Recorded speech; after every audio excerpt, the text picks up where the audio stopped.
So, we were discussing a little more complicated and little more different program, that is using a function.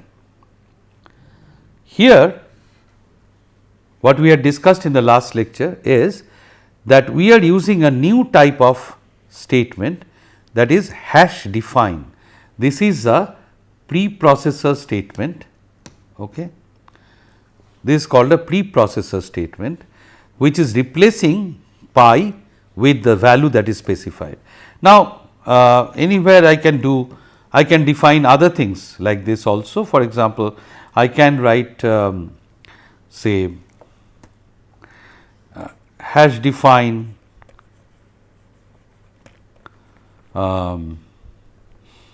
resistance is 10 ohm, all right, 10.2 ohm, whatever. That means, in my program, wherever I get this variable name resistance, that will be replaced by this constant value 10.2 even before the program is compiled. Okay. That is the first new thing that we saw. The second thing is, look at this. Let us study this program. First, I am putting a comment, and the comment tells me what this program is going to do. The comment is compute the area of a circle. Okay. And as usual, I start with a main, as usual I start with a main, all right. And inside main, let us see what we have done. We have done something different now. All of you will be able to say, what is this? This is a type declaration for two variables, radius and area. And what sort of type declaration is that? It is float. That means, radius and area are two variables which will hold real numbers or floating point numbers, right. Now, I also declare my func. This is another function, and the style in which I wrote tells the compiler that this is a function, and this function is also of type float. What is the type of a function? When we will be studying function in detail, we will be understanding that. Now, what have we done here? Scanf, you know that by now. Scanf is reading the value of some variable. How many? Here I look at this point, I find that it is 1%f. So, only one variable is being read, and what is that variable? That is radius, all right. So, I will read the value of the radius, and radius is of type float, right. So, it will be say 15.25, that has been read. Now, computing the area, the main function is not doing itself, all right. So, let us quickly go back to our old diagram. So, this is the main machine or the main function. So, here what have we done? We have read, I am writing in a pseudocode, I have read the value of radius, and there is a function called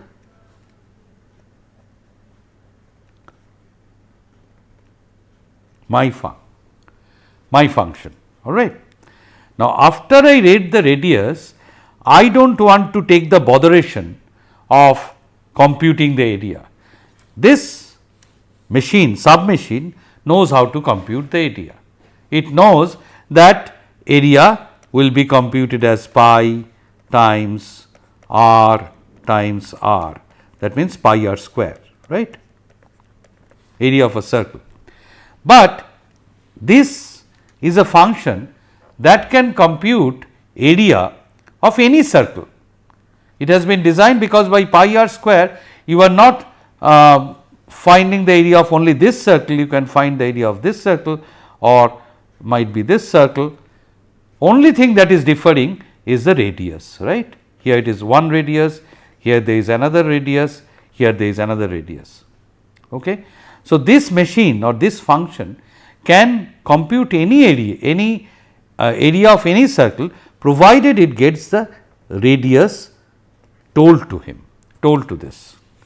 So, this machine is expecting some value to be passed on to this, Okay. Please note the terms I am using. This function wants some value, requires some value to be passed on to this. Now, you can ask that, well, this is such a simple program, I could have written it here itself. Yes, certainly you could have written it here itself, but this is just an example. Actually, in a very complicated scenario, there are many complicated tasks, and if we want to solve the entire task by ourselves through a single program, there is a chance of error. Okay? That is problem number 1. So, we want to divide the problem into sub problems.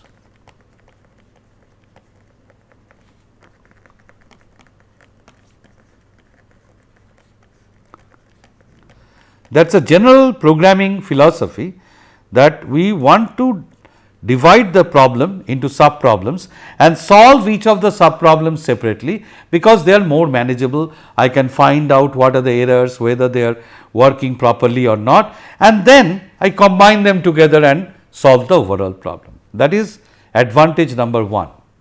Advantage number 2 is that, suppose, let us just for the sake of argument assume that my function, this finding the area, is really a complicated program. Okay, very complicated program.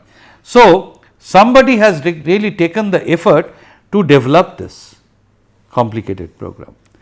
Now, whenever me or you or anybody, any programmer wants to use this facility, then they do not need to reinvent the wheel and write that complicated program once again. It is available and I can reuse it, and only thing that I need to do while reusing it is just to pass the parameter. Therefore, the second big advantage is reuse of functions. That is why the concept of functions is so important in programming. All right. You will encounter this irrespective of programming languages. So, let us go back to this. So, here you see I am not computing the area. I means the main is not computing the area. What the main is doing, it is just here, it is calling my function. So, immediately this one is being called, and what will my function do? My function is ready, my function is here, and it is just expecting something which is r to come in, because it will compute pi r square. It is expecting r, and this one has got the variable, that radius in the variable radius. So, this is being passed on to this.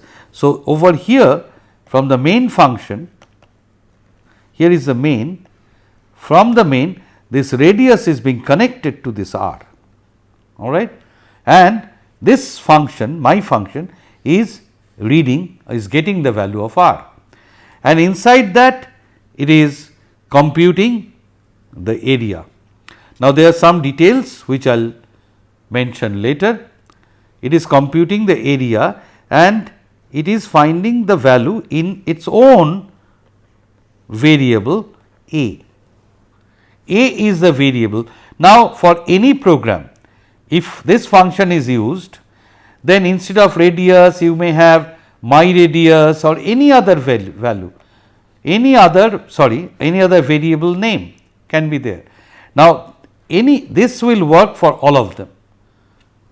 Let me clarify it once again. Say here there is a function and this function accepts R and produces A. Now, from as I said that it can be reused, from my program I am using it with the variable radius, it is being connected here. Maybe from your program you have not used the variable name radius, you have used the variable name say rad, all right. So, that when your program is using this function, this rad will be connected to R.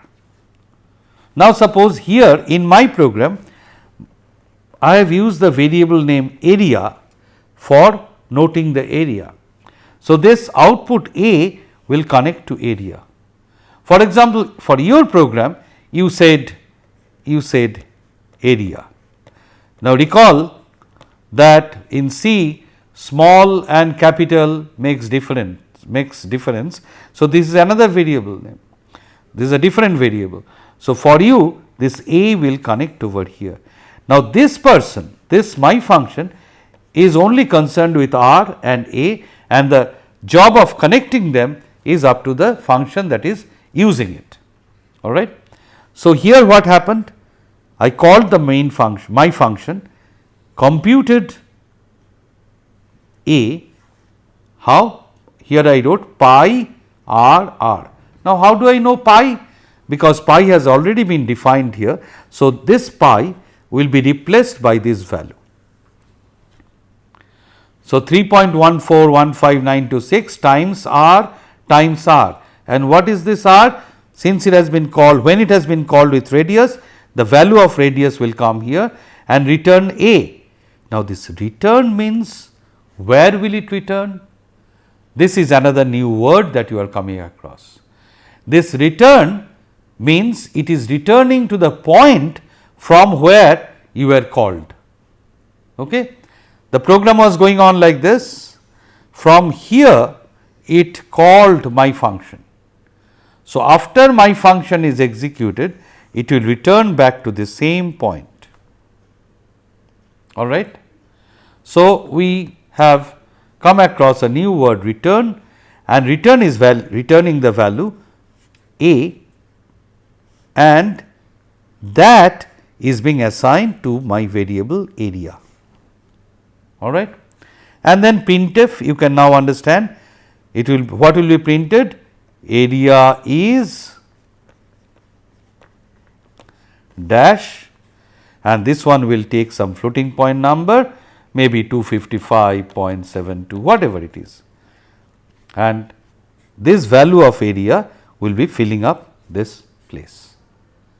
So, this is another example of a C program. So, through these examples, what we tried to do is to introduce you to some of the very common names and common words and common features of the C programming language, all right.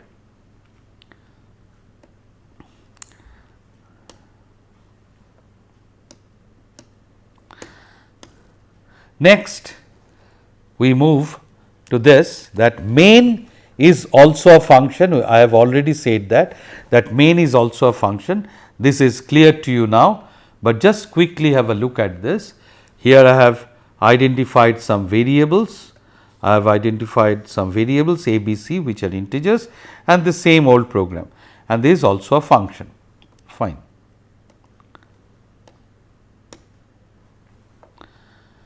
Now, here are some words of advice. When we are writing a program, it has got a couple of things we have to keep in mind. First, it must be correct so that it can be executed by a compiler. It should adhere to the rules of the game, the syntax and the grammar of the C language. The other thing is also this program has to be understood by others, because if you have written a program and someone else wants to extend this program, you are working in a big company and there are a number of programmers, and each of them are writing a small segment of the program, and everybody must be able to understand everybody's program. Therefore, the programs should be written in such a way so that it is understandable, better understandable.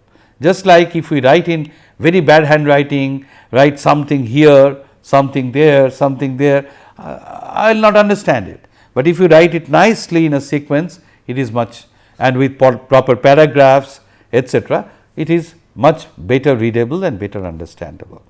So, here we will see some of the requirements for a desirable programming style.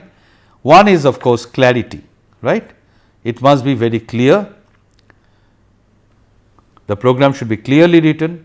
It should be easy to follow the program logic. Now, here is something that is very important. I insist on that. There should be meaningful variable names.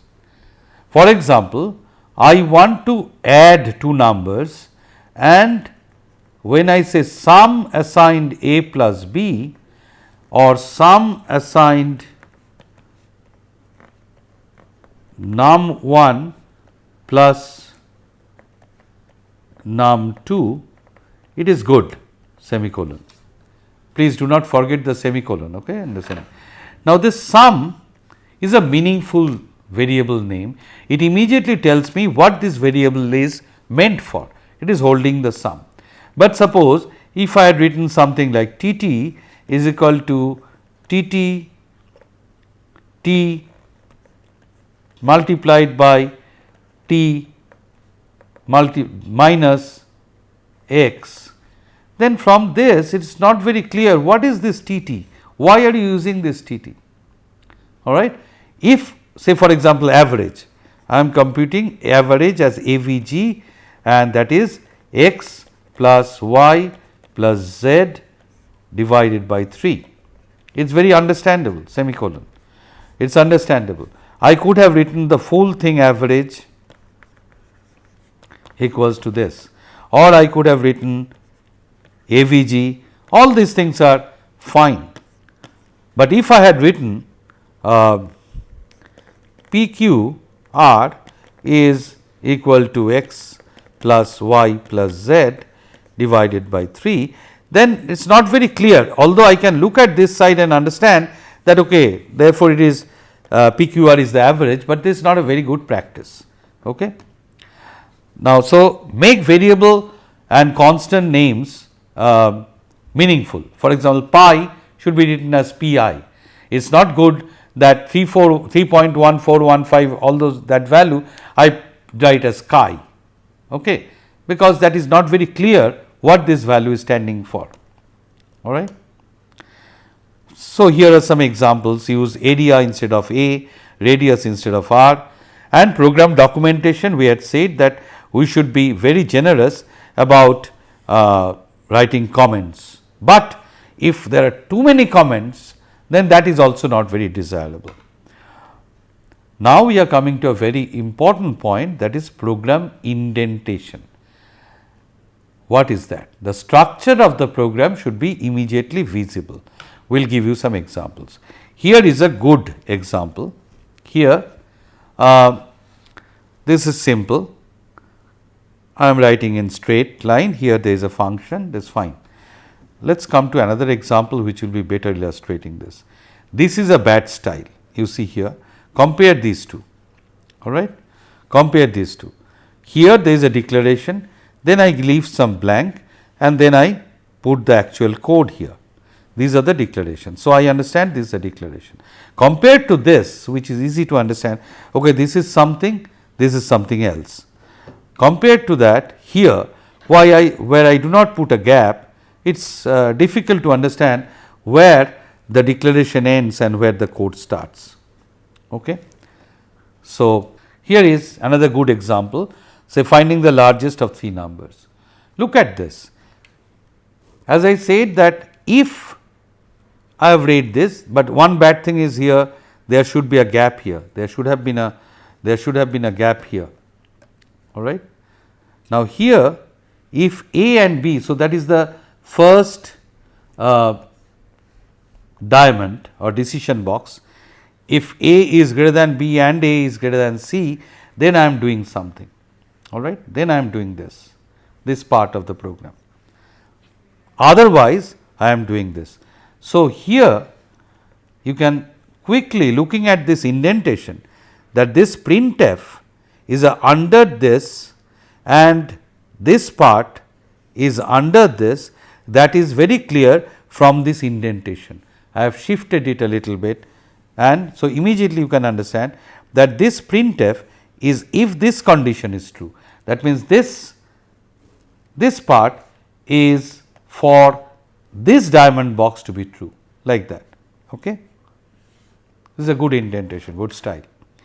Now, the same thing would be a bad style if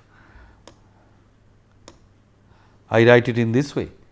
From here, it is not at all clear which one is corresponding to which one, not very clear. If I study it closely, I will be able to understand, I will be able to understand that this printf corresponds to this condition, but immediately when I look at it, it is not very visible. So, this is a bad style, all right. So, indentation is something that is very much prescribed in good programming. This becomes very important when we actually go for more complicated programs. Now, coming to the C character set. In an earlier lecture, I had briefly talked about this. Just as in English, we have got a character set A to Z, capital A to Z. Similarly, C language has got a character set with which we make the words. You have already seen them. So, the first thing is, of course, the uppercase letters, the lowercase letters A to Z, digits 0 to 9, and some special characters like you can see this hash. We have already encountered this when we said hash include, that is a part of the C symbol set. Percentage, we have seen that when we said percentage %d, percentage %f, you have seen that, and this sort of symbols, this you have already encountered. All these are some certain special characters that are allowed in C, all right. Now, the identifiers and keywords, we have also talked about that the names are given to very different programming elements. For example, variables we already know, constants we already know, functions we have already seen. Each of them are given some names. For example, when we wrote myfunc, that was a name given to a particular function, all right. When I wrote avg, that was given to a particular variable, that was the name given to a particular variable.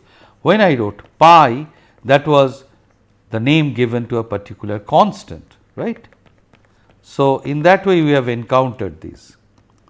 So, now how there is some restriction on the names that I have also mentioned, may consist of letters, digits 0 to 9 and this underscore character with no space in between.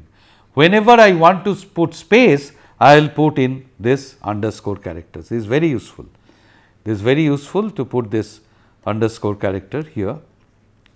What is happening here? The first character must be a letter. The first character must be a letter. Okay. This character must be a letter. An identifier can be arbitrarily long, but that depends on some C compilers. Okay. Some C compilers recognize only the first few characters 16 or 31. And another very important thing that we had talked about, that it is case sensitive. A small area written in small letters and an area written in capital letters, or an area with a mix of small and capital, are all different. These are not the same. This we had mentioned in the last class. There are some keywords, some words which are reserved for and have got some predefined meanings and have got some predefined meanings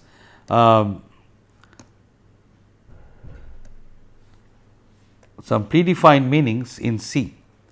Okay.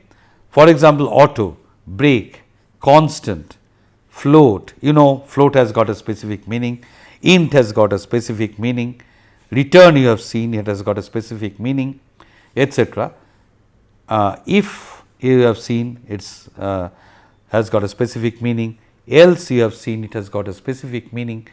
But within comments you are free, because comment is never being so closely looked at by the compiler simply takes it and prints it out, all right. So, this is another thing that you have to remember, whatever keywords you face during programming, you will gradually remember that these are the keywords and that should not be used as a variable name. Okay. So, here we will conclude this lecture with some examples. You can see some valid identifiers. X is a valid identifier, ABC. Now, simple interest, I have put in an underscore here. A123 is fine because it is starting with A, an alphabet. List, fine. Stud name means a student name, very clear, understood. Employee 1, employee 2, average employee salary. See, I wanted to write a big thing and I could do that by, instead of blank, I just put underscore, all right. Invalid identifiers are these, and why? Because I can't start with a blank, I cannot start with a numeral. So, this is wrong. This is wrong because there is a special character that has been put in here. I mean, I could have written my underscore name, my thing is also is not looking nice. I could have done this, my name, but hyphen is not allowed. Hello is not allowed because here I have put in some special characters. Simple interest is not allowed because there is a blank. I cannot put in a blank, but I could have written simple underscore interest. That is quite valid. Area is not valid because it has got a parenthesis, and percentage is using a special character here. So, these are invalid identifiers, examples of invalid identifiers. So, you should keep that in mind. We will continue with our programming lectures. So, till now what we have done is we have looked at some of the rules for writing the program and how the variables and the constants should be named. We will continue with this.